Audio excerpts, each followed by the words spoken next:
Innal hamdalillah nahmaduhu wa nasta'inuhu wa nastaghfiruh wa nastahdihi wa na'udzu billahi min shururi anfusina wa sayyiati a'malina may yahdihillahu fala mudhillalah wa may yudlil fala hadiyalah wa asyhadu an la ilaha illallah wahdahu la syarikalah wa asyhadu anna Muhammadan abduhu wa rasuluh salawatullah alaihi wa salamuhu wa ala alihi wa ashabihi wa man ihtada bihadihi ila yaumil qiyamah. Amma ba'du, para jemaah sekalian rahimani wa rahimakumullah taala jami'an.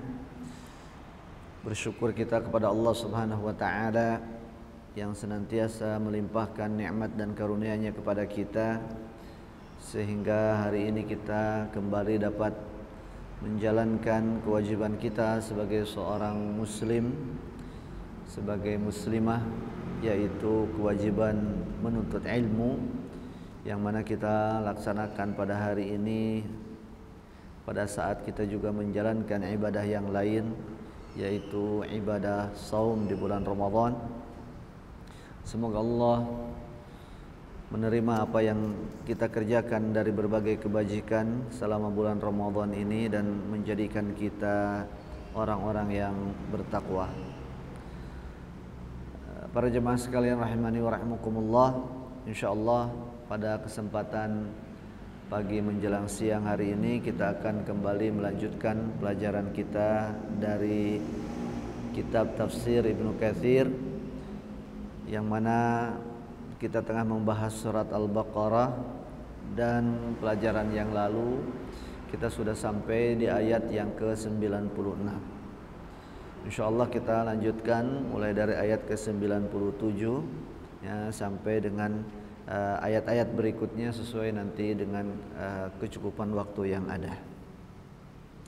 Tentu ayat ini masih berbicara seputar temanya, seputar orang Yahudi ya, dan di ayat yang ke-97 dan 98 ini Allah Subhanahu wa taala menunjukkan kepada kita bagaimana kemudian orang Yahudi itu selalu mencari alibi ya, selalu mencari alasan untuk tidak mengikuti ajaran Rasulullah sallallahu alaihi wasallam. Berbagai macam alasan mereka kemukakan ya. Di antaranya dalam ayat yang akan kita bahas ini ya, alasannya adalah karena ajaran Islam disampaikan oleh Allah Subhanahu wa taala kepada Allah melalui malaikat Jibril. Jadi mereka enggak terima malaikat Jibril ya, karena menurut mereka adalah malaikat Jibril itu musuh, katanya, musuh orang Yahudi dari golongan para malaikat. Jadi mereka ini banyak musuhnya. Jadi musuhnya bukan hanya sesama manusia, ternyata punya musuh juga dari golongan malaikat. Ya, subhanallah. Tayyib, firman Allah Subhanahu wa taala, ba'da a'udzubillahi minasyaitonir rajim.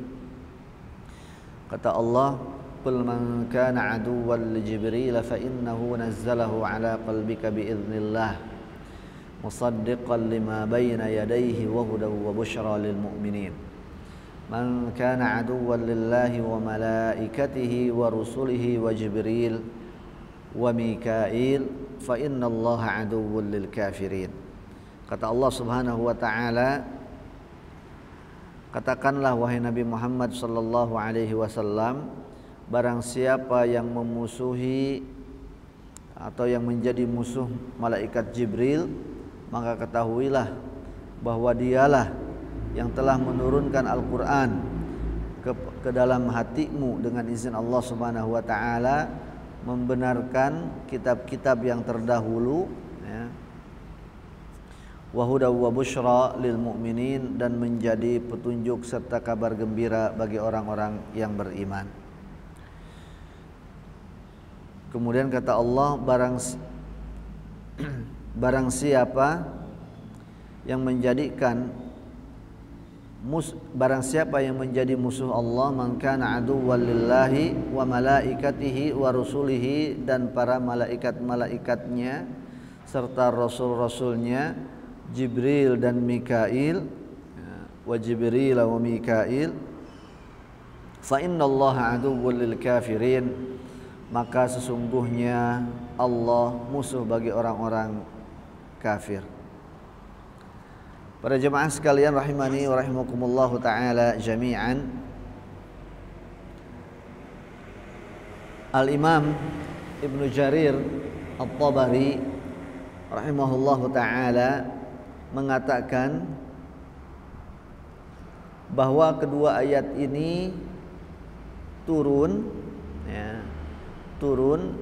sebagai jawaban bagi orang-orang Yahudi dari Bani Israel yang mengira, yang mengklaim, yang mengatakan bahwa malaikat Jibril itu adalah musuh mereka.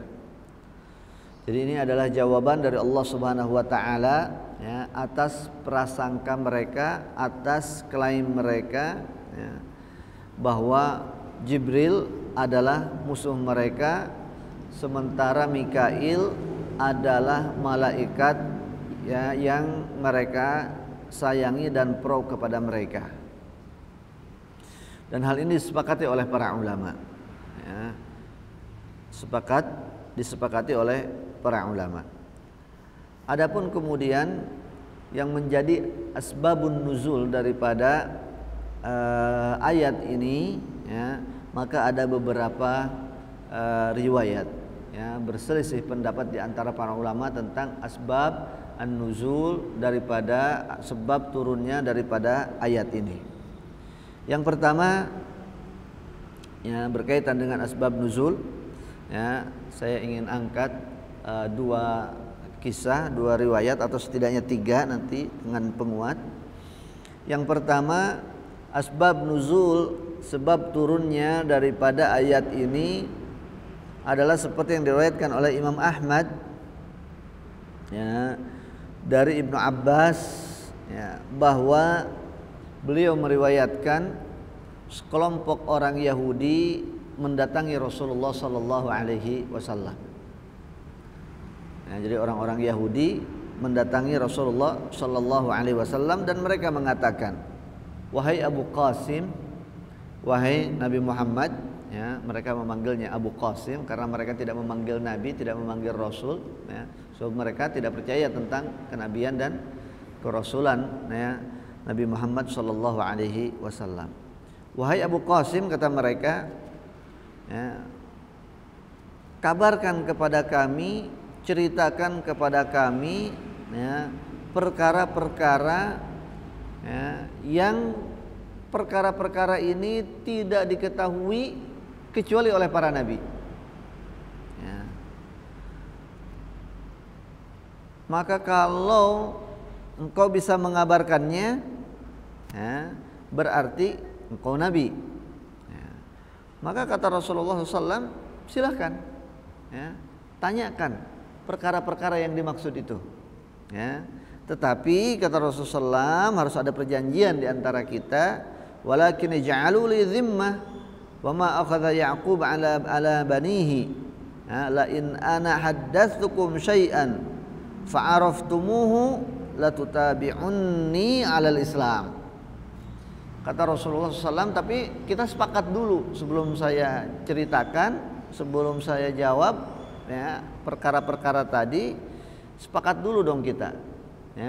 Kalau yang akan aku sampaikan itu benar, sesuai dengan yang kalian inginkan, kalian maksudkan, sesuai dengan apa yang sudah sebenarnya dikabarkan kepada Bani Israel di dalam kitab mereka, kalian tahu itu, dan itu benar, maka kalian mesti berjanji bahwa kalian akan mengikuti aku, akan masuk Islam. Qalu dzalika laka. Kata mereka, oke, sepakat dengan itu, kata mereka. Faqala Rasulullah, maka kata Rasulullah, saluni amma syi'tum. Baik, kalau begitu Rasulullah silakan ajukan pertanyaan, terserah kalian. Faqalu, kemudian mereka mengatakan, akhbirna an arba'i khilalin nas'aluka anhunna.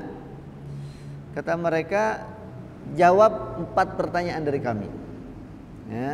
Yang mana 4 pertanyaan ini jawabannya tidak diketahui kecuali oleh Nabi. Ya, berarti kalau kau bisa menjawab berarti kau benar nabi. Ya, bukan orang yang ngaku-ngaku nabi. Baik, kata Rasulullah. Maka yang pertama kata mereka, akhbirna ayyut ta'ami harrama Isra'ilu ala nafsihi min qabli an tunazzalat Taurah. Pertanyaan yang pertama kata mereka, makanan apakah yang diharamkan Bani Israel terhadap diri mereka sendiri sebelum diturunkannya kitab Taurat? Yang kedua, wa akhbirna kaifa ma'ul mar'ati wa ma'ur rajul wa kaifa yakunu dzakar minhu wal untha.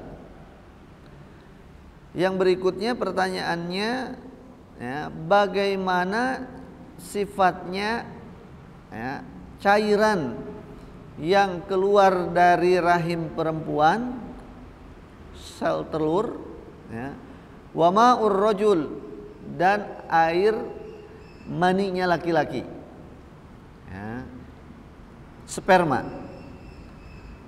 Wa kaifa yakunu az-zakaru minhu wal untha, dan bagaimana kemudian dua cairan itu kalau bertemu jadi laki-laki, ya kan, pembuahan itu terjadi kemudian jadi anak laki-laki, dan bagaimana pula kalau kemudian bertemunya kedua cairan itu antara sperma dan sel telur tadi menjadi anak perempuan.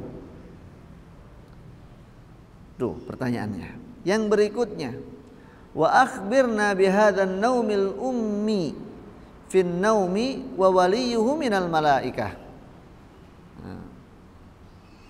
Dan pertanyaan yang keempat, ya, bagaimana, ya, tentang nabi yang buta huruf ini, ya, siapakah yang menjadi penolongnya atau yang menjadi sahabatnya dari golongan malaikat?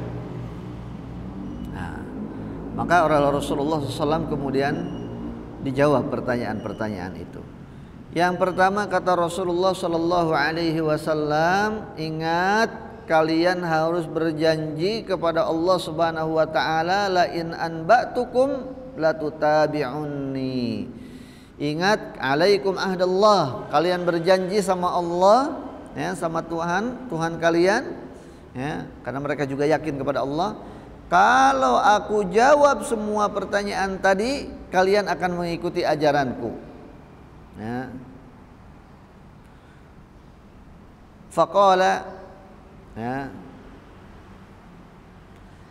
Kemudian Rasulullah SAW melanjutkan sabdanya, ya, maka aku sampaikan kepada kalian, ya, dengan kuasa Allah Subhanahu wa taala yang telah menurunkan Taurat kepada Nabi Musa alaihi salam. Apakah kalian tahu, kata Rasulullah sallallahu alaihi wasallam, bahwa Israel, ya, Yakub, ya, itu pernah sakit, ya, sakit yang keras, ya, sakit yang parah, dan kemudian dalam kurun waktu yang lama, lalu beliau bernazar kepada Allah Subhanahu wa taala, jika Allah Subhanahu wa taala mengangkat penyakitnya, menyembuhkan ia, maka dia tidak akan lagi memakan makanan yang paling disukainya dan tidak akan minum minuman yang paling disukainya.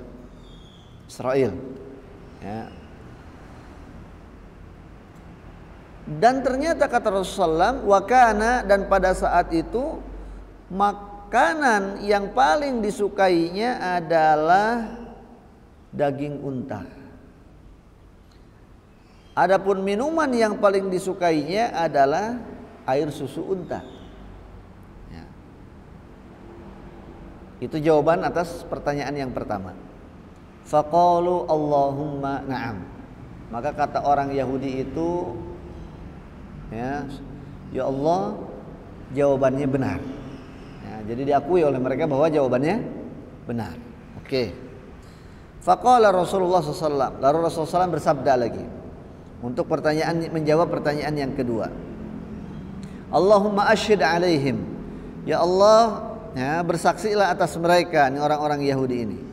Wa unshidukum billahi alladzi la ilaha illahu, ya, alladzi anzala at-taura ala Musa.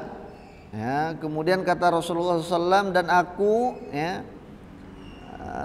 ingatkan kalian terhadap Allah Subhanahu wa taala yang tidak ada Tuhan yang patut disembah melainkan hanya Dia yang telah menurunkan Taurat kepada Nabi Musa.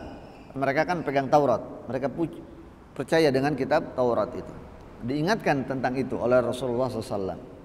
Apakah kalian tahu, ya, bahwa sperma laki-laki itu warnanya putih dan kental, sedangkan cairan sel telur, ya, yang dimiliki oleh perempuan itu warnanya kuning dan encer, kata Rasulullah. Maka mana di antara keduanya yang paling kuat, ya, yang mendahului yang lain, maka anaknya akan mirip dengan dia biiznillah, dengan pemilik cairan itu. Misalnya cairan laki-lakinya, spermanya lebih kuat mendahului daripada air sel telur, maka anaknya akan mirip bapaknya. Sebaliknya, kalau cairan sel telurnya lebih kuat daripada spermanya, kemudian terjadi pembuahan, maka anak akan mirip sama emaknya, ibunya. Wa idza ala ma'ur rajuli ma'al mar'ah kana al waladu dzakaran biiznillah. Dan apabila sperma itu lebih kuat, ya, lebih dominan daripada air sel telur, maka insya Allah anaknya akan jadi anak laki-laki. Yang jadi itu anak laki-laki, ya, dengan izin Allah. Dan sebaliknya, kalau cairan perempuan mengalahkan cairan laki-laki, maka insya Allah anaknya yang akan jadi jenis kelaminnya perempuan, kata Rasulullah SAW, biiznillah, dengan kehendak Allah. Qalu Allahumma na'am, kata orang Yahudi, iya ya Allah, jawabannya benar. Yang kedua benar juga, diakui oleh mereka. Faqala, lalu Rasulullah SAW bersabda lagi, Allahumma asyhid, kata Rasulullah, ya Allah, saksikanlah. Wa unshidukum billahi alladzi anzala at-taura ala Musa. Diulang lagi ini perkataannya Rasulullah SAW ini setiap kali mau menjawab pertanyaan tadi. Dan aku persaksikan kepada kalian, ya, dengan Allah Subhanahu wa taala, dengan nama Allah Subhanahu wa taala yang menurunkan Taurat kepada Nabi Musa. Karena mereka belum percaya Al-Qur'an nih. Sekarang atas nama diingatkan atas nama Allah Subhanahu wa taala yang menurunkan Taurat yang mereka pegang, ya, kepada Nabi Musa alaihi salam. Hal ta'lamun, kata Rasulullah SAW, apakah kalian tahu anna hadzal nabiyil ummi tanamu ainahu wa la yanamu qalbuh. Seorang nabi itu termasuk saya, kata Rasulullah SAW, nabi yang buta huruf ini, dia kalau tidur, ya, kedua matanya terpejam tapi hatinya selalu awas, ya. Jadi Rasul itu meskipun terpejam kedua matanya, beliau tetap mendengar, tetap tidak lepas dari ingatan. Beda kalau kita tidur kan udah lep gitu, nggak tahu apa yang terjadi di sekitar kita. Tapi kalau Nabi tidak, ya, maka mimpinya para Nabi itu adalah wahyu. Maka ketika para Nabi itu bermimpi, sesungguhnya itu mimpi itu adalah wahyu yang diturunkan oleh Allah kepadanya, karena secara ruh dia terjaga, ya, terjaga, tidak tidur, ya, tidak tidur. Maka kata orang Yahudi, Allahumma na'am. Kata orang Yahudi, Allahu Akbar, ya Allah, jawabannya benar. Ya, sudah 3 jawabannya benar semua, sesuai dengan yang mereka tahu di dalam kitab Taurat. Qala Allahumma syid. Qalu antal an. Nah, kata Rasulullah SAW, ya Allah, ya, saksikanlah. Ini mereka udah ngomong nih 3 kali, katanya iya jawabannya benar. Qalu antal an. Ya, kata para orang-orang Yahudi tadi, baik katanya. Sekarang coba yang terakhir, kamu sekarang sampaikan. Fahaddithna man waliyuka minal malaikah. Fa indaha nujami'uka au nufarikuka. Kata dia, sekarang pertanyaan yang keempat, coba jawab. Dan pertanyaan keempat inilah yang menentukan, kata dia, apakah kami akan beriman kepadamu, ikut kepada ajaranmu, atau jawaban itu yang kemudian akan membuat kami tidak mau ikut ajaranmu. Qala, ya, kata Rasulullah, malaikat yang menjadi wali, yang menjadi sahabat, yang menjadi pendampingku adalah malaikat Jibril, dan Allah Subhanahu wa taala tidak pernah mengutus seorang nabi pun kecuali dibersamai nabi itu oleh malaikat Jibril sebagai perantara untuk menyampaikan wahyu dari Allah Subhanahu wa taala kepada nabi itu. Ya, artinya di sini Rasulullah SAW menegaskan bahwa malaikat Jibril itu bukan hanya sahabat aku, bukan hanya diutus Allah kepadaku saja, tetapi kepada semua nabi, termasuk nabi yang mereka imani, yaitu Nabi Musa alaihissalam. Ya. Qalu, maka apa yang terjadi? Lihat. Ya, kalau tadi mereka sepakat jawabannya benar. Ketika Rasulullah Shallallahu Alaihi Wasallam mengatakan bahwa yang nabi yang diutus oleh Allah Subhanahu Wa Taala untuk menjadi sahabatnya, untuk menjadi pendampingnya, yang menyampaikan wahyu kepada Nabi kita, Nabi Muhammad SAW, dan sesungguhnya juga yang menjadi penyampai wahyu kepada nabi-nabi yang lain, orang-orang Yahudi itu mengatakan fa'indaha nufarik. Oh, kalau jawabannya malaikat Jibril, berarti kita berbeda jalan, kata mereka. Kita tidak sejalan, katanya. Ya, kita berpisah di sini, kita berbeda di sini. Lau kana waliyuka siwahu minal malaika nutabi'uka wa taba'naka wa saddaqnaka. Kata mereka, andai saja jawaban Anda tadi itu bukan malaikat Jibril, tapi malaikat-malaikat yang lain, Mikail atau malaikat yang lainnya, maka kami akan mengikutimu, masuk Islam, kami percaya kepadamu. Tapi karena engkau jawabnya malaikat Jibril, kami enggak mau. Qala, maka Rasul bertanya kepada mereka, fama mana'akum an tusaddiqu. Lah, kenapa kalian enggak mau menerima malaikat Jibril? Kenapa kalian enggak terima malaikat Jibril? Kenapa kalian tidak percaya kepada malaikat Jibril? Ada masalah apa? Qalu innahu aduwuna. Kata para Yahudi tadi, karena malaikat Jibril itu musuh kami, katanya. Musuh kami. Ya. Fa anzalallahu azza wa jal, maka tatkala itu kemudian Allah menurunkan wahyu kepada Nabi Muhammad sallallahu alaihi wasallam, yaitu surat Al-Baqarah ayat ke-97 98 ini. Ya.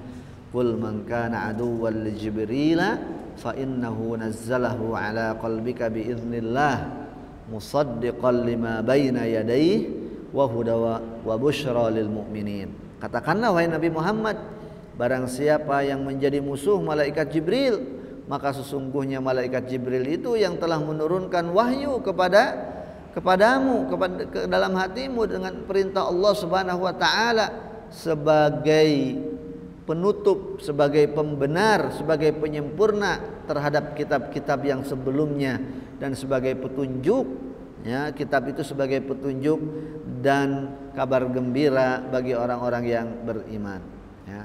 Dan ayat seterusnya. Fa'indaha, ya, maka ketika itu ba'u bi ghadabin ala ghadab, ya.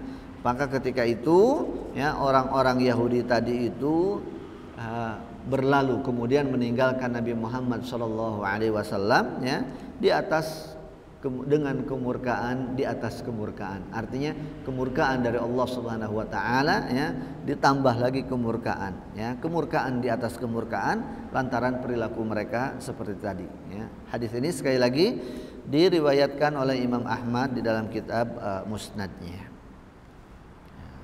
Nah, jadi ternyata malaikat Jibril itu kata mereka adalah musuh mereka ya, musuh mereka. Nah, riwayat yang berikut ini menghabarkan kepada kita apa yang menyebabkan orang-orang Yahudi itu menganggap malaikat Jibril sebagai musuh. Ya, loh, kenapa malaikat Jibril kok dibilang musuh, dianggap musuh oleh Bani Israel ini? Enggak ada lagi musuh yang lain? Ya. Atau mereka memang ya hobinya nyari-nyari lawan, nyari-nyari musuh. Ya. Maka di dalam riwayat yang lain hadisnya mursal ya, menambahkan riwayat yang tadi ya, dari jalan Ibnu Ishaq ya, dalam tafsir At-Tabari disampaikan hadis ini ya, juga dalam riwayat Imam Ahmad bahwa mereka bertanya lagi kepada Nabi Muhammad SAW. Jadi dalam riwayat yang lain hadis tadi itu ada tambahannya. Qalu fa akhbirna 'anir ruh. Kabarkan kepada kami tentang malaikat Jibril. Ar-ruh itu nama lain daripada malaikat Jibril. Qala, maka Rasulullah menjawab, unshidukum billah wa bi ayatihi 'inda bani Israil.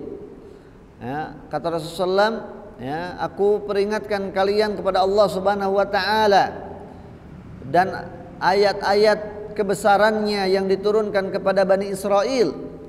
Hal ta'lamuna annahu Jibril wa huwa alladhi ya'tini.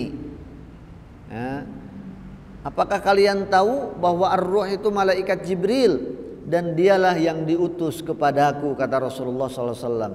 Qalu na'am, kata mereka iya ya. Walakinnahu lana adu. Betul, malaikat Jibril itulah yang diutus kepada engkau wahai Nabi Muhammad, tapi dia ini bagi kami adalah musuh. Malaikat Jibril ini bagi kami adalah musuh. Huwa malikun atau huwa malakun innama ya'ti bisyiddati wa safakid dima falaula dzalika ittaba'naka. Kata mereka, kenapa? Ya, karena malaikat Jibril ini adalah malaikat yang keras, malaikat radikal, ya, malaikat radikal katanya. Ya, tidaklah dia datang kecuali dengan membawa kekerasan dan pertumpahan darah.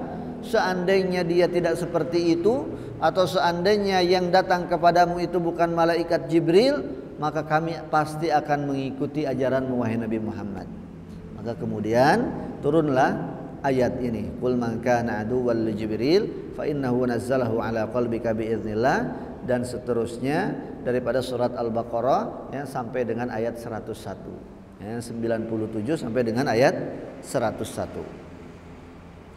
Jadi ayat ini turun 97, 98, kemudian 99, 100, 101, 5 ayat berarti ya secara bersamaan. Riwayat yang lain juga dari Imam Ahmad ya, yang bersumber dari Abi Sa'id ibn Jabir, juga dari Ibnu Abbas ya, beliau meriwayatkan bahwa orang Yahudi datang kepada Rasulullah sallallahu alaihi wasallam dan mereka bertanya. Faqalu ya Abul Qasim, wahai Abu Qasim. Ya. Kunyahnya Nabi Muhammad SAW itu Abul Qasim. Inna nas'aluka an khamsati asya fa in amba'tana bihinna arafna annaka nabi wattaba'nak. Wahai Nabi, wahai Abu Qasim, kami ingin mengajukan 5 pertanyaan kepadamu. Kalau engkau bisa jawab kelima-limanya, maka berarti engkau adalah Nabi dan kami akan mengikutimu. Fa akhadha alaihim ma akhadha Israil ala banih. Ya, maka Rasulullah SAW mengambil perjanjian dari mereka sebagaimana perjanjian yang telah diambil Israel, ya, terhadap keturunannya, terhadap mereka orang-orang Yahudi. Idz qala, kemudian pada saat itu Rasulullah SAW melanjutkan sabdanya, Allahu ala ma naqulu wakil. Allah Subhanahu wa taala, ya, merupakan pelindung bagi apa yang akan kami sampaikan, yang kita bicarakan. Qala hatu, ya, ayo jawab, kata mereka. Hatu, mana jawabannya? Ya, qala, kata Rasulullah, hatu, ini Rasul. Hatu, mana pertanyaannya, kata Rasulullah SAW. Qalu, 5 pertanyaan itu kata mereka. Akhbirna an alamatin nabi. Yang pertama kata mereka, ya, beritahu kepada kami tentang tanda-tanda kenabian.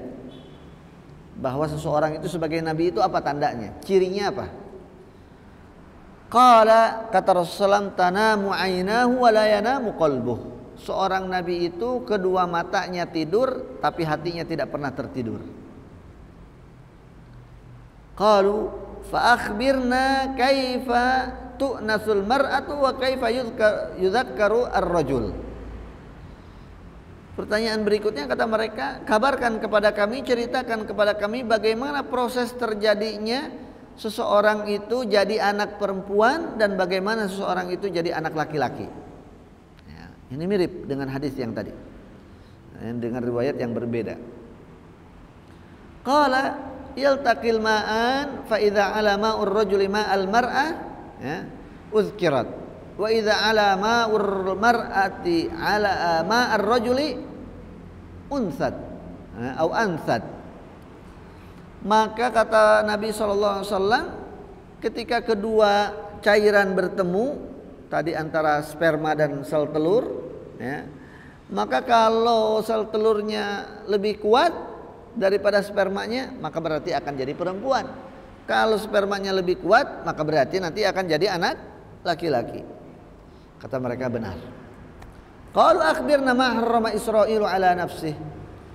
Kata mereka pertanyaan berikutnya, coba jawab, apa yang diharamkan oleh Israil kepada dirinya?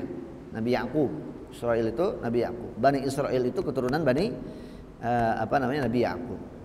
Qala kana yashtaqi min irqin nisa, ya, falam yajid syai'an yulaimuhu illa alban kadza wa kadza.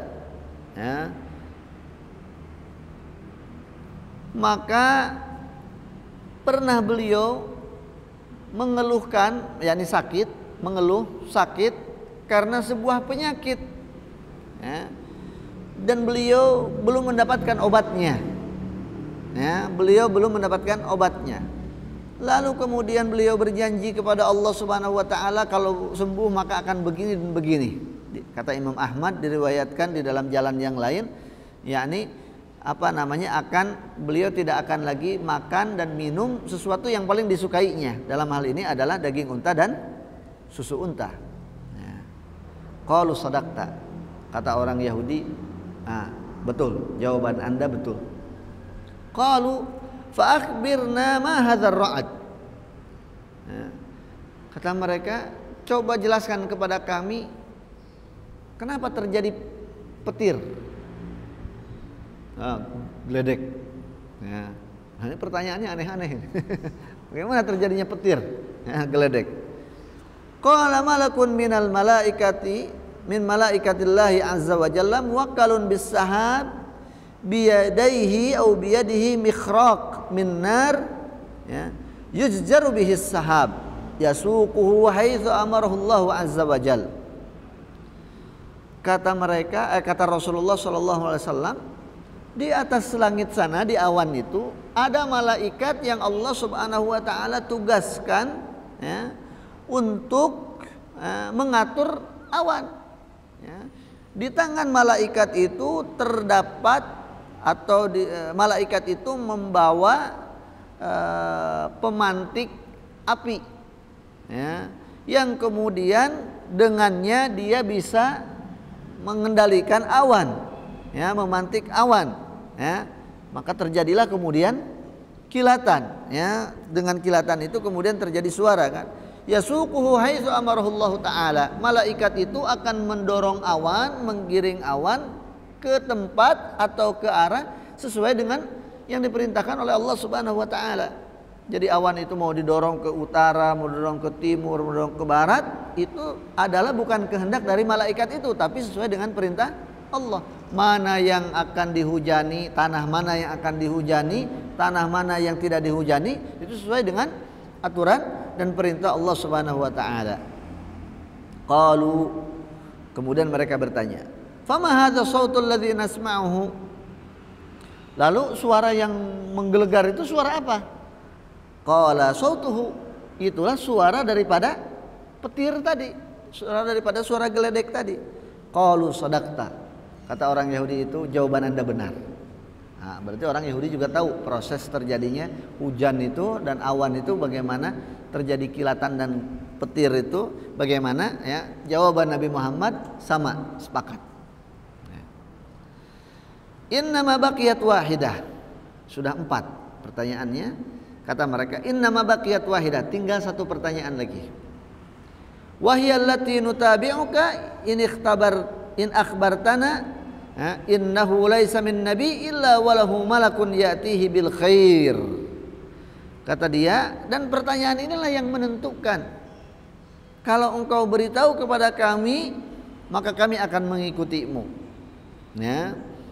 Sesungguhnya, kata dia, tidak ada seorang nabi pun yang diutus kecuali dia didampingi, akan selalu ada pendamping malaikat yang mendampinginya dengan kebaikan. Fa akhbirna man sahibuka, coba sampaikan kepada kami siapa malaikat yang menemanimu, yang menjadi temanmu. Qala Jibril alaihi salam, kata Rasulullah SAW, temanku malaikat Jibril, ya, alaihi salam. Qalu Jibril, nah, mereka istighrab. Kata mereka, malaikat Jibril yang jadi teman kau? Dzakal ladzi yanzilu bil harbi wal qital wal azab wa huwa aduwuna. Kata dia, itu adalah malaikat yang turun dengan membawa petaka, membawa peperangan, membawa siksaan, membawa azab. Kami tidak suka dengan malaikat Jibril. Jadi kenapa malaikat Jibril itu dianggap musuh? Karena mereka menganggap bahwa malaikat Jibril itu adalah yang menurunkan petaka-petaka, peperangan, pertumpahan darah, musibah dan seterusnya. Lau qulta Mikail alladzi yanzilu birrahmati wan nabat wal qatar lakan. Andai saja tadi jawabanmu itu adalah malaikat Mikail, dia ini malaikat yang menurunkan rahmat dari Allah, yang menurunkan tumbuh-tumbuhan, yang menurunkan rezeki, yang menurunkan hujan, lakan. Kita akan ikut kepadamu, kita akan percaya kepadamu. Tapi sayang jawabannya, ya, tapi malaikat Jibril, jadi mohon maaf kami nggak jadi ikut kamu. Wah, ini kan masya Allah, ini luar biasa, subhanallah, ya. Bani Israel licik, ya. Fa anzalallahu azza wa jal, maka ketika itu Allah Subhanahu wa taala menurunkan firman-Nya, wahyunya kepada Rasul kita Muhammad SAW, yaitu surat Al-Baqarah yang sedang kita bahas ini, ayat 97 sampai dengan ayat ke-101. Jadi ikhwatal iman wal Islam, azani Allah wa iyyakum jami'an, itulah, ya, kenapa mereka kemudian menganggap malaikat Jibril itu sebagai musuh. Tapi sejatinya itu adalah akal-akalan mereka saja. Mereka tidak mau mengikuti ajaran Nabi Muhammad SAW, sehingga cari-cari alasan, ya, beralibi mereka.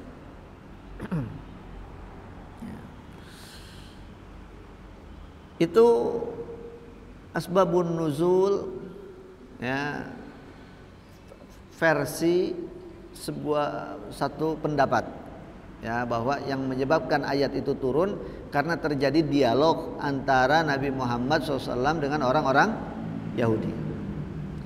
Nah, kalau versi yang kedua, ya, adalah asbabun nuzulnya itu yang dialog antara Umar bin Khattab radhiyallahu taala anhu dengan orang-orang Yahudi.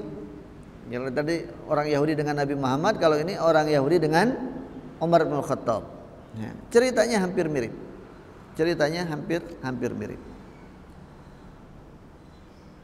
Diriwayatkan ya, bahwa Umar ibn Khattab radhiyallahu taala anhu ya, mendatangi daerah Rauha, datang ke daerah Rauha. Ini di Saudi sana. Nah, tidak salah sekarang juga ada daerah ini, belum berubah nama, namanya Rauha. Maka kemudian mereka Umar bin Khattab, sahabat Umar bin Khattab radhiyallahu taala anhu melihat ya, ada orang yang mengagung-agungkan batu, ya, menyembah-nyembah batu. Faqala, maka kata Umar, ma balu haula, ini apa yang dilakukan oleh mereka ini? Qalu, maka kata orang-orang yang ada di sana, yaz'umuna anna Rasulullah sallallahu alaihi wasallam shallaha huna. Mereka mengira bahwa Rasulullah SAW pernah sholat di sini. Maka kemudian orang berebut untuk sholat di situ, diagungkan di tempat itu, karena pernah tempat itu dikira Rasulullah SAW pernah sholat di situ, di atas batu itu, sehingga batu itu diagung-agungkan oleh orang. Ya. Faqala fakariha dzalik. Ya. Maka Umar tidak menyukai itu, dilarang sama Umar. Tidak boleh kayak begitu.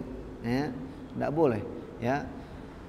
Wa inna ma Rasulullah SAW adrakathu shalah biwadin shallaha tsumma irtahal fatarakahu.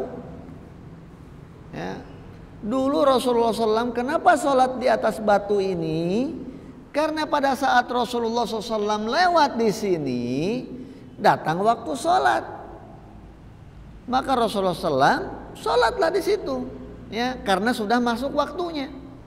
Ya, dalam sebuah perjalanan begitu melintas, ya, masuk waktu sholat, maka Rasulullah SAW sholat. Ya, karena sudah waktu sholat, sudah masuk waktunya. Bukan karena batunya itu mengandung sesuatu sehingga Rasulullah SAW sholat di situ, bukan, kata Umar. Ya. Rasulullah SAW sholat, kemudian habis itu pergi meninggalkan batu itu karena batu itu tidak ada apa-apanya. Ya, dia dijelaskan sama Umar, dan Umar itu termasuk hal yang keras dalam perkara seperti ini. Ya, termasuk perkara yang keras. Ya. Dan memang Umar kan terkenal seperti itu. Beliau termasuk sahabat yang mengambil prinsip sadduz dzara'i dengan kuat. Jadi beliau menutup segala kemungkinan-kemungkinan yang menyebabkan keburukan, yang berpotensi menyebabkan keburukan, itu ditutup, dilarang, dicegah oleh Umar bin Khattab. Di antaranya adalah kisah batu ini. Ya. Sehingga itu kan lama-lama akan menyebabkan kemusyrikan. Orang meyakini ini batu ada kelebihannya, batu bisa apa, nanti mungkin berkembang lagi, mungkin batu itu bisa memberikan keberkahan, dan seterusnya, sehingga ditutup sama Umar. Demikian juga kisah yang lainnya hampir sama juga. Dulu ada sebuah pohon, Rasulullah SAW pernah berteduh di situ. Habis itu orang berbondong-bondong datang ke pohon itu, ya, karena diyakini bahwa pohon itu melebihi memiliki keutamaan-keutamaan, sebab Rasul pernah datang ke situ, sama Umar ditebang. Ya. Karena kenapa? Karena khawatir kalau pohon itu dibiarkan nanti orang syirik kepada Allah Subhanahu wa taala, meyakini pohon itu punya manfaat, punya madarat, bisa mendatangkan manfaat, bisa mendatangkan madarat. Ditebang sama Umar, enggak pakai pertimbangan-pertimbangan, cus tebang. Dulu juga di zaman kekhalifahannya beliau, ini kisah-kisah yang menarik tentang Umar bin Khattab terkait dengan sadduz dzara'i, ya, menutup potensi-potensi keburukan, apalagi yang sifatnya kemusyrikan, keburukan yang paling besar. Adalah di zaman kekhalifahan beliau radhiyallahu taala anhu, ketika pembebasan Baitul Maqdis, ya, Masjid Al-Aqsa. Itu para sahabat dan para tabi'in yang berjuang membebaskan Baitul Maqdis mendapati orang-orang Yahudi itu menyimpan jasad seorang nabi. Yang jasad itu kalau mereka simpan di sebuah ruangan, kalau terjadi musim kemarau, jasad itu mereka keluarkan untuk menjadi alat berwasilah kepada Allah Subhanahu wa taala, bertawassul meminta hujan atau meminta sesuatu yang mereka tidak bisa mengupayakannya dengan kekuatan manusia. Ya, dibawa itu ke lapangan, nanti mereka berkumpul bermunajat kepada Allah atas nama nabi itu. Ya, kemudian Allah mengabulkan ya permintaan mereka. Ya, kalau sudah turun hujan, kemudian mereka masukin lagi jasad nabi tadi. Namanya Nabi Daniel. Nabi Daniel. Ya, nabinya orang Yahudi. Namanya Daniel. Ya. Kemudian ketika terjadi pembebasan Fathu Baitul Maqdis, didapati itu oleh para sahabat, oleh para tabi'in ya, yang ke sana, lalu kemudian dilaporkanlah itu kepada Umar. Maka perintah Umar apa? Radhiyallahu taala anhu, kata Umar, ambil itu malam-malam dan kuburkan di padang pasir yang jauh dari penduduk, dari pemukiman ya. Dan kemudian kata Umar, ratakan kuburannya dengan tanah, dengan permukaan tanah, supaya nggak ada orang lain yang tahu lagi setelah itu ya. Maka dilakukan itu oleh para sahabat. Apa yang memotivasi Umar melakukan itu? Umar khawatir nanti orang itu semakin berkembang lagi ya, kepercayaannya, pemikirannya, praduganya ya, dan seterusnya, sehingga itu menyebabkan seorang berlaku syirik kepada Allah Subhanahu wa taala. Nah, jadi Umar itu seperti itu, Masya Allah ya. Begitu juga ini sahabat ya, sahabat-sahabat tadi yang datang ke batu yang pernah di situ Rasulullah SAW sholat ya, padahal sholatnya itu Rasulullah SAW karena ya ketepatan aja sudah masuk waktunya. Lalu kemudian setelah itu Umar radhiyallahu taala anhu ya, berdialog dengan orang-orang Yahudi.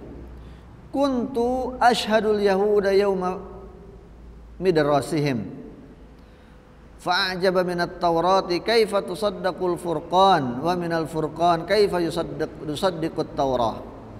Kata beliau kepada orang-orang itu, dulu aku pernah mendatangi orang-orang Yahudi di tempat peribadatan mereka.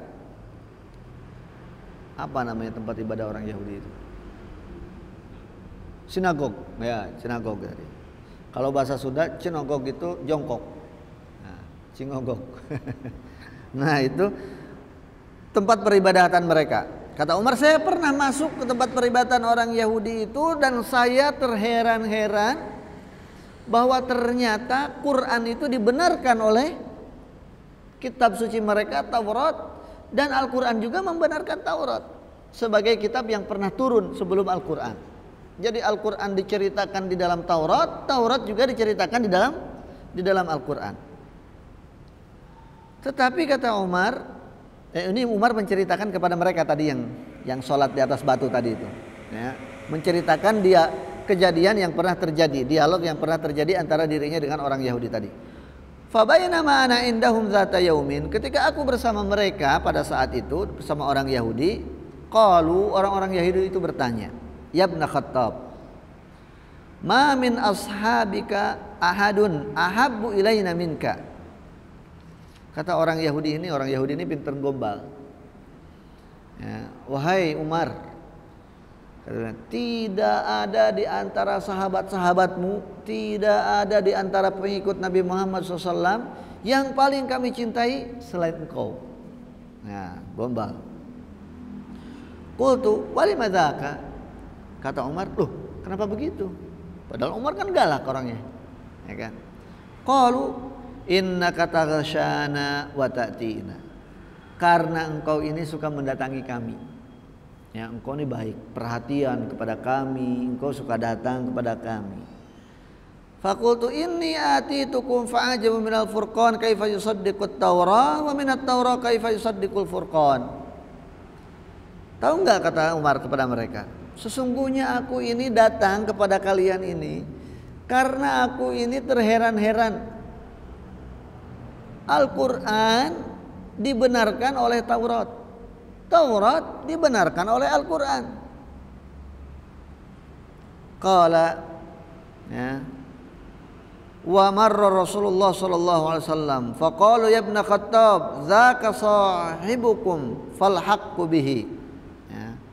Qala faqultu lahum inda dzaka nashadtukum billahi alladzi la ilaha illahu wa mastar'akum min haqqihi wastauda'tukum min kitabih ata'lamuna annahu Rasulullah. Ketika kami sedang berbicara dengan orang Yahudi seperti itu, lalu Rasulullah SAW lewat, ya. Maka Rasul, ya,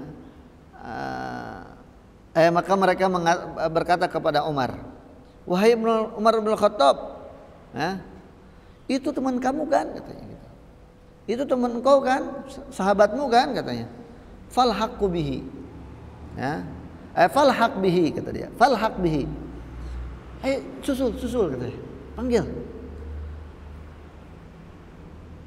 Qala faqultu lahum inda dzaka. Lalu aku bertanya ketika itu kepada mereka, demi Allah, katanya, yang tidak ada Tuhan yang patut disembah kecuali Dia. Wa mastar'akum min haqqihi wa saudatukum min kitabih ata'lamuna annahu Rasulullah. Apakah engkau tahu bahwa Dia itu Rasulullah? Mereka diam. Mereka diam, tidak menjawab. Faqala lahum alimuhum wa kabiruhum innahu qad ghalladha alaikum faajibuh. Faqalu fa anta alimuna wa kabiruna faajibhu anta. Maka kemudian salah seorang di antara mereka yang paling tua, ya, marah kepada kawan-kawannya, kepada Yahudi-Yahudi yang lain. Jawab, kata orang tua ini. Ayo jawab, katanya, pertanyaan Umar. Ya, maka mereka mengatakan, loh, engkau ini kan ustadz kami, rahib kami, engkau ini pembesar kami, kenapa tidak engkau aja yang jawab? Nah ini. Qala ama idh nasyadtana bima nasyadtana bihi fa inna na'lamu annahu Rasulullah. Lalu kata ustadznya, ya, yang paling dituakan tadi itu, kata tokohnya, kalau memang aku harus jawab, ya, demi zat yang engkau tadi telah bersumpah dengannya, sungguh kami tahu bahwa Dia itu adalah Rasulullah. Ini Nabi Muhammad SAW yang tadi lewat itu. Qala qultu waihakum fa anna halaktum. Kata Umar, ini kalau pakai bahasa Betawi, ya, waihakum itu ungkapan takjub, kaget, takjub. Ya, kalau orang Betawi buset gitu ya, orang Betawi buset dah. Orang Betawi ini. Kalau orang Arab waihakum, ya, apa ya bahasa Indonesianya? Buset apa bahasa Indonesianya? Orang Betawi kan dah gitu ya, atau buset dah. Orang Betawi. Nah itu, fa anna halaktum. Terus kenapa kalian tersesat? Versi Umar. Lu terus kenapa kalian kok begini? Tahu beliau Rasulullah SAW, lu kok kalian nggak percaya? Qalu inna lam nuhlik. Lu sembarangan. Emangnya kita sesat? Kata mereka. Kata siapa kita sesat? Qala qultu, lalu kata Umar, kaifa dzaka wa antum ta'lamuna annahu Rasulullah wa la tattabi'unahu wa la tusaddiquna. Loh, kenapa, kata Umar, kalau ente enggak sesat, kenapa ente tahu bahwa beliau ini adalah Rasulullah, tapi kalian tidak membenarkan dia dan tidak mengikutinya? Kenapa? Qalu inna lana aduwan minal malaikah wa silman minal malaikah wa innahu qarnun binubuwatihi aduwuna minal malaikah. Masalahnya, wahai Umar, kata mereka, kita ini punya musuh dari golongan para malaikat, dan kita juga punya teman dari golongan malaikat. Jadi ada sekutu, ada musuh. Kita ini punya sekutu, di malaikat ada sekutunya, di manusia juga ada sekutunya. Nah sayangnya, kata dia, yang menjadi sekutunya Nabi Muhammad itu musuh kami. Ya, malaikat yang menjadi musuh kami. Qultu wa man aduwukum wa man silmukum. Kata Umar, emang siapa musuhmu dari malaikat dan siapa sekutumu dari malaikat? Qalu aduwwuna Jibril wa salimna Mikail. Musuh kami dari golongan malaikat itu Jibril, sedangkan yang menjadi sekutu kami, yang menjadi sahabat kami Mikail. Qultu, lalu kata Umar, wa fima ayatum Jibril, wa fima adaitum Jibril. Loh, kenapa kok Jibril jadi musuh kalian? Apa dosa Jibril, apa salah Jibril? Wa fima sallamtum Mikail, dan kenapa Mikail kok kalian baikin, kalian jadikan sahabat, kalian jadikan sekutu? Qalu, kata mereka, inna Jibril malakul fadzadzah wal ghildzah wal is'ar wat tasydid wal azab wa nahwi hadza. Jibril itu adalah malaikat yang bengis, malaikat yang radikal, malaikat yang ekstrim, malaikat yang membawa kesusahan, malaikat yang membawa kemalangan, malaikat bawa petaka dan membawa azab, dan yang jelek-jelek lainnya, kata dia. Wa inna Mikail, sedangkan malaikat Mikail malakur ra'fah war rahmah wat takhfif wa nahwi hadza. Sedangkan Mikail itu adalah malaikat pembawa kebaikan, pembawa kasih sayang, pembawa kebajikan, ya. Malaikat yang selalu berlembut-lembut dengan kami dan kebaikan-kebaikan yang lain. Qala qult, lalu Umar berkata, wa ma manzilatuhuma min rabbihima azza wajal. Lalu bagaimana kedua malaikat ini dalam pandangan Tuhan kita, Allah? Dan mereka juga kan percaya sama Allah. Yang menjadi masalah kita dengan Bani Israel itu perbedaannya adalah di kenabian Nabi Muhammad SAW. Selebihnya sama. Mereka percaya Taurat, percaya Nabi Musa, apalagi Allah yang mengutusnya. Qalu ahaduhuma an yaminihi wal akhar an yasarihi. Kata mereka kedudukannya bahwa malaikat itu satunya di tangan kanan Allah, satunya di tangan kiri Allah. Mikail di tangan kanan, berarti malaikat Jibril di tangan kiri, karena jelek, kan? Qala qultu fa walladzi la ilaha illahu innama walladzi bainahuma la'adu liman adahuma wa sallama liman salamahuma wa ma yanbaghi li Jibril an yusallima adu wa Mikail wa ma yanbaghi li Mikail an yusallima adu wa Jibril. Maka ketika itu kata Umar bin Khattab radhiyallahu taala anhu, demi Allah yang tidak ada Tuhan yang patut disembah kecuali Dia. Kedua-duanya ini, dua malaikat ini, ya, yang kedua-duanya tadi katanya punya musuh dan punya sekutu, sesungguhnya malaikat Jibril itu temannya malaikat Mikail, Mikail temannya malaikat Jibril, ya, dan kedua-duanya tidak patut untuk dimusuhi, ya. Wa ma yanbaghi, Mikail tidak pantas atau tidak bermusuhan dengan malaikat Jibril, malaikat Jibril tidak bermusuhan dengan malaikat Mikail. Summa kumtu fattaba'tun nabiyya sallallahu alaihi wasallam falahaqtuhu wa huwa kharijun min khaunah, ya. Kemudian setelah itu aku berdiri, aku tinggalkan tuh orang-orang Yahudi itu, ya. Dialognya nggak mutu, ya, nggak penting, ya, nggak mutu, ya kan, nggak ilmiah, ya kan, nggak ilmiah ini dialognya, diskusinya nggak ilmiah, ya. Kemudian aku tinggalkan, aku segera berdiri dan bergegas menyusul Nabi Muhammad SAW yang tadi lewat. Aku kejar Nabi Muhammad SAW, ya. Lalu kemudian, ya, aku berhasil, ya, menemui Rasulullah SAW atau menyusul Nabi Muhammad SAW, ya, di dekat sebuah pintu gerbang, ya, pemukiman Bani Fulan. Tidak disebutkan di sini, di pemukiman, di pintu gerbang sebuah pemukiman. Jadi nampaknya sejak dulu komplek-komplek itu ada, ya, komplek apa nih, komplek Patal, komplek apa itu ada pintu gerbangnya. Kayak kita juga sama, ya, kampung-kampung kita di Jawa terutama itu setiap dusun itu ada gapuranya gitu kan, ada apa, gapuronya kan. Nah itu. Jadi Umar berhasil menyusul Rasulullah SAW di sebuah gapura, ya, sebuah pemukiman. Faqala ya ibn al-Khattab ala ukrika ayatin nuzilna min qabl atau nazalna min qabl.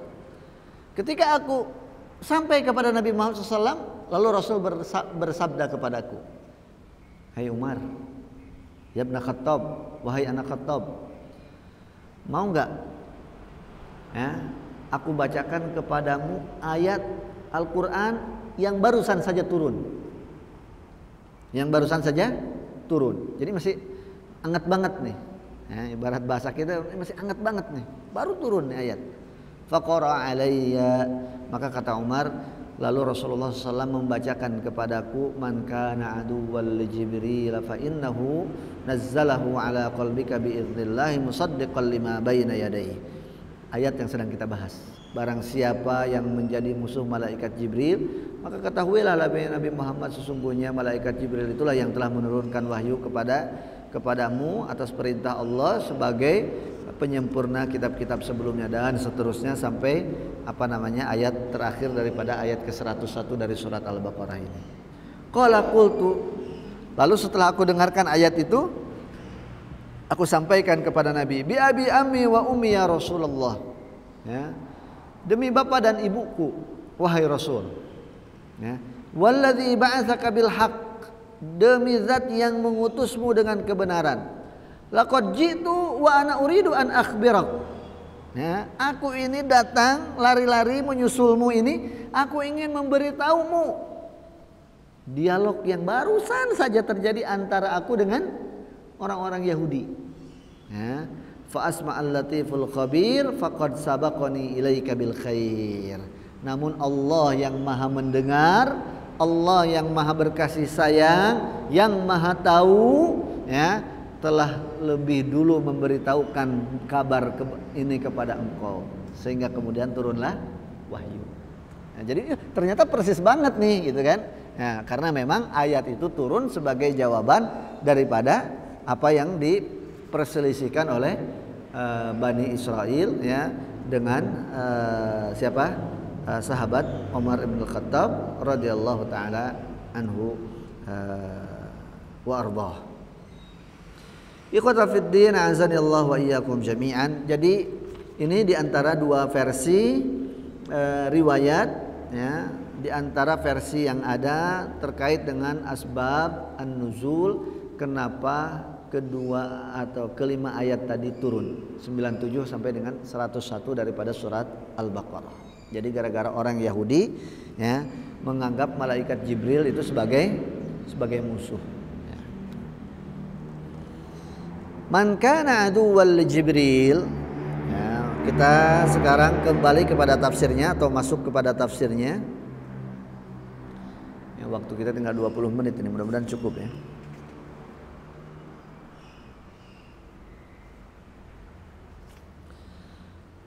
Man kana aduwwal Jibril fa innahu nazzalahu ala qalbika biiznillah. Katakanlah wahai Nabi Muhammad, barang siapa yang menjadi musuh bagi malaikat Jibril, ketahuilah bahwa sesungguhnya malaikat Jibril lah yang telah menurunkan atau yang diutus oleh Allah Subhanahu wa taala menurunkan wahyu kepadamu, ya.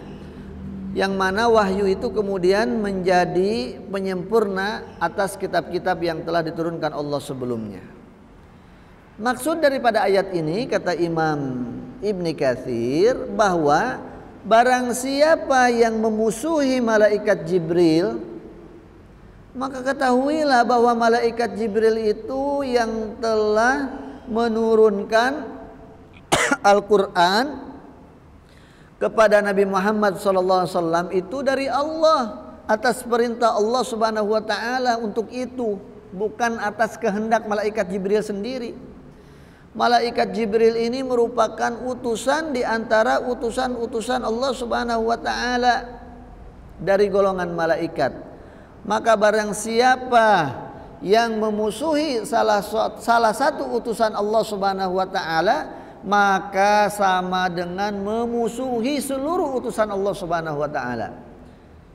Baik itu utusan dari golongan malaikat maupun utusan dari golongan manusia, para nabi dan rasul. Jadi barang siapa yang tidak percaya kepada satu malaikat sama dengan tidak percaya kepada malaikat seluruhnya. Siapa yang memusuhi satu malaikat sama dengan memusuhi seluruh malaikat. Siapa yang tidak percaya kepada satu orang nabi, satu orang rasul sama dengan tidak percaya kepada seluruhnya. Karena paket iman kepada malaikat, paket iman kepada rasul itu paket yang tidak bisa terpisahkan. Tidak terima satu batal semuanya, sama dengan tidak terima seluruhnya. Sebagaimana orang yang beriman kepada satu rasul, maka dia harus beriman kepada seluruh rasul yang lainnya. Ya. Siapa yang iman kepada satu malaikat, maka dia harus iman kepada seluruh malaikat yang lainnya. Dan hal ini kata Imam Ibnu Katsir seperti yang ditegaskan oleh Allah di dalam surat An-Nisa ayat 150 dan 151, di mana Allah berfirman, innalladzina yakfuruna billahi wa rusulihi wa yuriduna an yufarriqu bainallahi wa rusulihi wa yaquluna nu'minu bi ba'dhin wa nakfuru bi ba'd wa yuriduna an yattakhidhu baina dzalika sabila ulaika humul kafiruna haqqan wa a'tadna lil kafirina 'adzaban muhina. Ini ayat ini sebagai dalil bahwa orang itu harus percaya kepada seluruh rasul, seluruh malaikat. Tidak percaya kepada satu malaikat sama dengan tidak percaya kepada seluruhnya. Tidak percaya kepada salah satu rasul sama dengan tidak percaya kepada seluruh rasul. Kata Allah, sesungguhnya orang-orang yang kufur kepada Allah dan para rasul-rasul, dan mereka ingin memisahkan antara Allah dan para rasul-rasulnya. Mereka mengatakan kami beriman kepada sebagian tetapi kami kufur kepada sebagian yang lain. Dan mereka menginginkan menganggap itu sebagai sebuah jalan, ingin menjadikan itu sebagai sebuah pedoman hidup. Ulaika humul kafiruna haqqan. Orang-orang yang seperti itu adalah orang-orang yang kafir sungguhan. Jadi orang yang percaya sama satu rasul tidak percaya kepada yang lain, itu disebut oleh Allah sebagai orang kafir yang sungguhan, yang benar-benar kafir. Nah, percaya kepada satu malaikat, tidak percaya kepada yang lain, menerima satu malaikat, tidak menerima yang lain, ulaika humul kafiruna haqqan wa a'tadna lil kafirina 'adzaban muhina, dan kami siapkan bagi orang-orang kafir itu siksa yang menghinakan. Fahakama alaihim bil kufri, maka kata Imam Ibnu Katsir, Allah Subhanahu wa taala menghukumi orang-orang yang seperti itu dengan kekufuran al-muhaqqaq, dengan kekufuran yang tidak ada samar-samarnya lagi, yang terang benderang. Al-muhaqqaq, ya, yang pasti.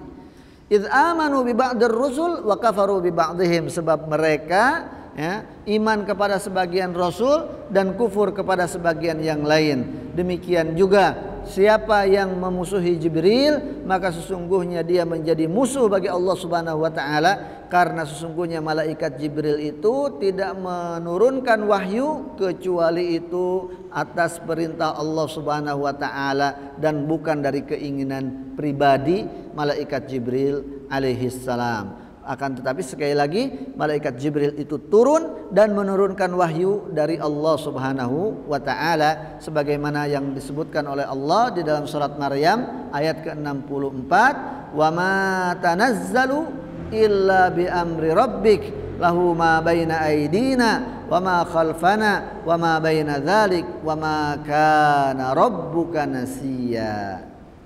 Jadi apa yang diturunkan oleh malaikat Jibril itu adalah perintah dari Allah Subhanahu wa taala.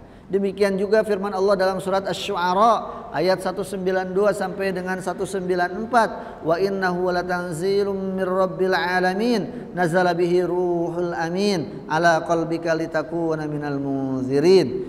Ya, sesungguhnya itu Al-Qur'an itu adalah turun dari Rabbul Alamin, dari Allah, yang diturunkan dengan melalui pelantara malaikat Jibril yang terpercaya ala qalbika, kepada hatimu, litakuna minal munzirin, agar engkau menjadi orang yang menyampaikan peringatan, yakni Nabi Muhammad SAW. Ya, demikian juga diriwayatkan dalam Sahih Bukhari, ya, dari Abu Hurairah, kata Imam Ibnu Katsir bahwa Rasulullah SAW bersabda, man adali waliyan faqad barazani bil harbi. Ya, barang siapa yang memusuhi aku, ya, sebagai man adani waliyan, yang memusuhi aku sebagai utusan Allah Subhanahu wa taala, maka berarti dia telah menantangku, ya, atau menabuh genderang perang denganku. Ya. Walihada ghadaballahu li Jibril ala man adahu. Oleh karenanya, ya, Allah Subhanahu wa taala murka kepada orang yang memusuhi malaikat Jibril. Ya, memusuhi malaikat Jibril. Dan dalil-dalil yang lainnya. Ya, dalil-dalil yang lainnya.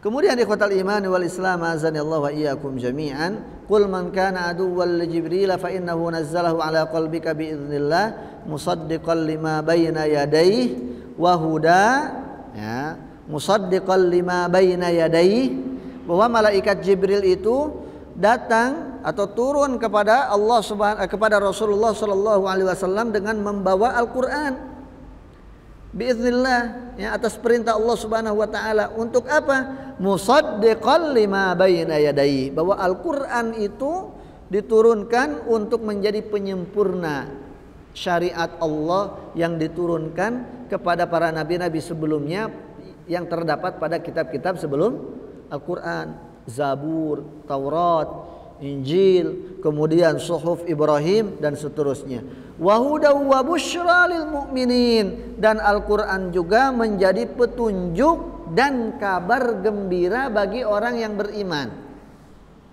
Lihat, Al-Qur'an ini menjadi petunjuk dan kabar gembira buat siapa? Buat orang yang beriman, orang yang yakin kepada Allah dan kepada Al-Qur'an itu sendiri.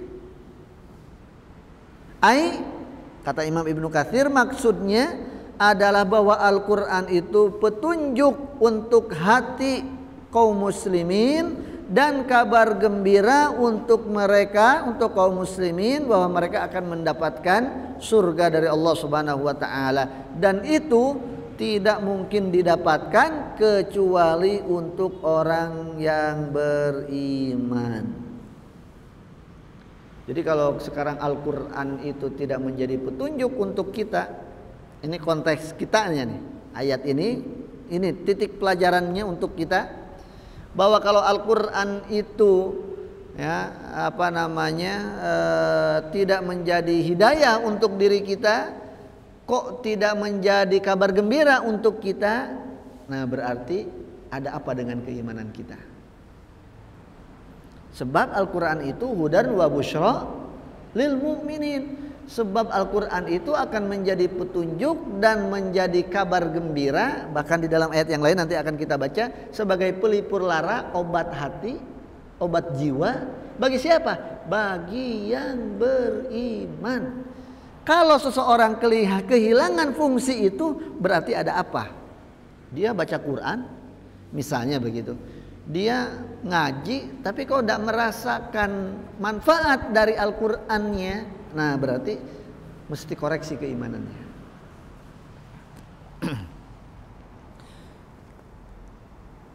Maka di dalam surat Fussilat Allah Ta'ala berfirman, qul huwa lilladzina amanu hudaw wa shifa. Katakanlah wahai Nabi Muhammad, bahwa Al-Qur'an itu akan menjadi petunjuk dan pelipur lara, akan menjadi obat. Untuk siapa? Lilladzina amanu, bagi orang yang beriman. Walladzina la yu'minun, bagaimana dengan orang yang tidak beriman atau imannya bermasalah? Fi adhanihim waqrun wa huwa alaihim ama. Orang yang tidak beriman atau yang imannya masih bermasalah, maka orang-orang yang seperti itu di dalam telinganya itu terdapat kotoran yang menghalangi itu Al-Qur'an itu sampai kepada hatinya, sehingga Al-Qur'an itu kalau didengar ya cuma di kuping aja, masuk di kanan keluar di kiri, ya. Wa huwa alaihim ama, tetapi mereka itu buta dari Al-Qur'an, dari apa yang terkandung di dalamnya. Ulaika yunaduna min makanin ba'id. Orang yang seperti itu dipanggil dari tempat yang jauh. Surat Fussilat ayat ke-44. Ya, ini koreksi nih, autokritik untuk kita. Otokritik bukan autokritik untuk kita. Surat Al-Isra ayat 82 juga kata Imam Ibnu Katsir ya, menyatakan hal ini. Wa nunazzilu minal Qur'ani ma huwa syifaa'u wa rahmatun lil mu'minin. Dan kami turunkan dari dalam Al-Qur'an, di dalam Al-Qur'an sesuatu yang menjadi obat dan kasih sayang bagi orang yang beriman. Wala yazidudz zalimina illa khasara. Sementara bagi orang-orang yang zalim, Al-Qur'an itu tidak lain, tidak lebih bahkan daripada penambah kerugian. Justru Al-Qur'an itu menambah kerugian bagi orang yang zalim kalau tidak punya keimanan. Kenapa rugi? Itu sudah ada di depan dia tapi nggak bermanfaat, kan nambah rugi. Berbeda dengan, mohon maaf, saya berilustrasi orang yang pengen usaha, ya dia pengen usaha, atau semua orang itu mestinya usaha supaya dapat rezeki misalnya, supaya bisa memberi nafkah untuk dirinya, keluarganya dan yang lain. Maka orang usaha itu kan butuh modal. Nah, ada orang yang nggak punya modal, misalnya tadinya tidak punya modal tapi dia cari-cari sehingga dapat modal, kemudian dia berusaha. Ada orang dia modal itu ada di depan matanya, ya, dia punya modal itu, tapi dia nggak berusaha, dia nggak manfaatkan. Nah, perumpamaan orang yang di dalam ayat ini, ya, wala yazidudz zalimina illa khasara, Al-Qur'an itu bagaikan orang mukmin yang mestinya, bagaikan manusia yang semestinya manusia ini mendapat kasih sayang, mendapat rahmat, mendapat pelipur lara, mendapat kebaikan, mendapat petunjuk dari Al-Quran. Maka ada orang yang mencari kemudian mendapatkannya. Ada orang yang Al-Quran itu sudah di depannya tapi nggak bermanfaat, tidak dimanfaatkan, maka dia rugi. Seperti ruginya tadi, orang punya modal usaha tapi dia nggak usaha, padahal dia butuh akan penghasilan. Kan ruginya melebihi orang yang nggak punya modal. Kalau orang yang nggak punya modal, nggak punya penghasilan, wajar. Dia nggak punya modal, lah ini punya modal tapi nggak punya penghasilan, kan rugi, melebihi kerugian orang yang nggak punya modal. Ya, kurang lebih begitu ilustrasinya. Wa nunazzilu minal furqani ma huwa syifaa'u wa rahmatul lil mu'minin wa la yazidudz zalimina illa khasara. Dan kami menurunkan di dalam Al-Qur'an sesuatu yang menjadi obat, rahmat bagi orang-orang yang beriman, tetapi bagi orang-orang yang zalim itu tidak lain dan tiada bukan kecuali akan menambah kerugian. Ya, kerugiannya tambah-tambah. Ya, analoginya seperti tadi. Man kana aduwwan lillahi wa malaikatihi wa rusulihi wa Jibril wa Mikala fa innallaha aduwwun lil kafirin. Lalu kemudian Allah Ta'ala berfirman, barang siapa yang menjadikan barang siapa yang, ayat ke berapa ini? Ke-89-nya. Barang siapa yang menjadi musuh Allah, menjadi musuh para malaikatnya, menjadi musuh para rasul-rasul Allah, menjadi musuh Jibril dan Mikail. Ya, di sini Jibril dan Mikail disebut lagi, padahal tadi sudah disebutkan malaikat-malaikatnya. Kenapa? Ya, karena ya Jibril dan Mikail ini yang di-highlight ya sebagai sebagai tema utama di dalam topik ini, di dalam pembahasan ini. Ya. Jadi bahasa sekarangnya itu di highlight gitu ya, di stabilo tuh namanya itu, disebutkan lagi, ditegaskan lagi. Ya, kalau dalam bahasa Arabnya, istilah gramatikal bahasa Arabnya itu ya atful khas alal am. Ya, disebutkan yang khusus setelah disebutkan yang umum. Itu karena ada keutamaan-keutamaan, karena ada kepentingan-kepentingan. Yang dalam hal ini adalah karena yang dibahas tadi dua malaikat ini. Tapi Allah ingin menegaskan bahwa bukan hanya dua malaikat itu, seluruh malaikat. Siapa yang menjadi musuh Allah, menjadi musuh para malaikat, baik malaikat Jibril maupun malaikat Mikail ataupun malaikat yang lainnya, demikian juga yang menjadi musuh para rasul-rasul Allah Subhanahu wa taala, fa innallaha aduwwul lil kafirin, maka Allah akan menjadi musuh mereka. Maka Allah akan menjadi musuh mereka. Allah akan menjadi musuh orang-orang kafir tadi, ya. Kan tadi orang-orang yang memusuhi para rasul Allah itu oleh Allah disebut sebagai orang-orang kafir yang hak, orang-orang hak kafir yang beneran begitu. Ya, dan kemudian di sini Allah Subhanahu wa taala menutup ayatnya kemudian bahwa Allah Subhanahu wa taala menjadi musuh-musuh mereka, orang-orang yang memusuhi Allah, memusuhi para malaikat, memusuhi para rasul-rasul utusan Allah Subhanahu wa taala. Ikhwatal iman wal Islam, azani Allahu wa iyyakum jami'an. Ya.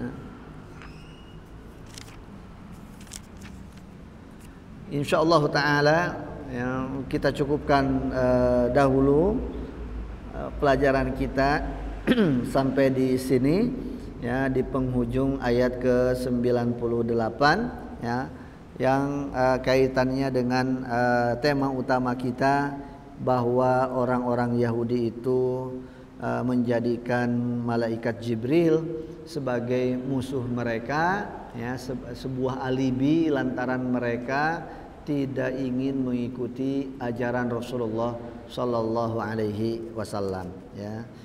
Mereka kecelek tadi dengan pertanyaan-pertanyaan yang diajukan kepada Nabi itu, dikira seorang Muhammad Sallallahu Alaihi Wasallam tidak bisa menjawabnya, ya, tapi ternyata bisa dijawab semua. Maka diajukanlah pertanyaan terakhir, dan mereka tahu bahwa jawabannya akan malaikat Jibril. Maka dibuat oleh mereka, kalau jawabannya malaikat Jibril kita nggak terima, kalau jawabannya malaikat yang lain kita terima. Dan nggak mungkin Rasulullah SAW menjawab dengan malaikat yang lain, sebab yang membawa wahyu itu adalah yang malaikat Jibril. Tidak ada nabi kecuali diturunkan kepadanya malaikat Jibril untuk menyampaikan wahyu. Kan tugasnya malaikat menyampaikan wahyu malaikat Jibril, ya kan? Seperti itu. Jadi memang itu adalah akal-akalan saja, alibi mereka orang-orang Yahudi supaya mereka punya alasan, ya, untuk tidak mengikuti Nabi Muhammad sallallahu alaihi wasallam, untuk tidak mengikuti ajaran Islam. Wallahu taala alam bissawab. Ya, mudah-mudahan bermanfaat. Dan tadi di akhir ada satu pelajaran yang berharga dari Imam Ibnu Katsir, bahwa Al-Qur'an ini, ya, man kana aduwwan lillahi wa malaikatihi wa rasulihi Jibril wa Mikail fa innallaha aduwwul lil kafirin. Apa ayat sebenarnya sebelumnya?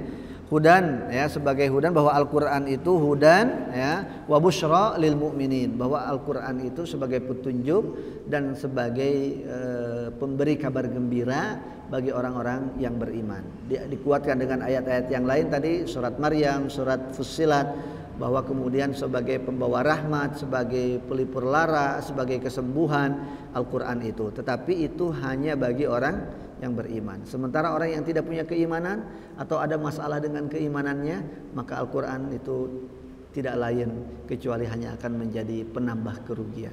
Waliyadzubillah. Semoga kita, ya, di bulan Ramadan, di bulan Al-Qur'an ini, semakin kita diberikan taufik oleh Allah Subhanahu wa taala untuk mengkaji Al-Qur'an, memahami Al-Qur'an, mengimani, yang paling utama mengimani Al-Qur'an, bahwa Al-Qur'an itu adalah 100% mutlak kebenarannya, ya, itu datang dari Allah Subhanahu wa taala, itu adalah firman Allah Subhanahu wa taala, sehingga kemudian Al-Qur'an itu akan bermanfaat untuk kita, ya, menjadi rahmat, menjadi syifa, menjadi huda, menjadi petunjuk, menjadi kesembuhan, menjadi kasih sayang, dan menjadi kabar gembira untuk kita semuanya kaum muslimin. Fal Qur'an hujjatun lana aw alaina, karena kata Rasulullah SAW, Al-Qur'an hujjatun lak aw alaik. Al-Qur'an itu bisa menjadi argumen yang menguatkan kita, menyelamatkan kita, atau dia akan menjadi hujjah, argumentasi justru yang akan mencelakakan kita. Waliyadzubillah. Ya. Semoga sekali lagi Allah Subhanahu wa taala memberikan taufik kepada kita untuk mentadabburi Al-Qur'an di bulan suci Ramadan ini, sehingga kita mendapatkan manfaat daripada Al-Qur'an itu atas izin Allah Subhanahu wa taala. Barakallahu fikum. Sebelum ditutup mungkin 2 menit atau 3 menit kalau ada yang ingin bertanya atau istifsar atas penjelasan yang disampaikan, dipersilahkan. Kalau tidak ada, alhamdulillah, ya, berarti faham yang dijelaskan. Tapi kalau tidak ada, kita tutup dan doa kifaratul majlis. Subhanakallahumma bihamdika asyhadu an la ilaha illa anta astaghfiruka wa atubu ilaik. Wa sallallahu ala nabiyyina Muhammad wa ala alihi washabihi wasallam.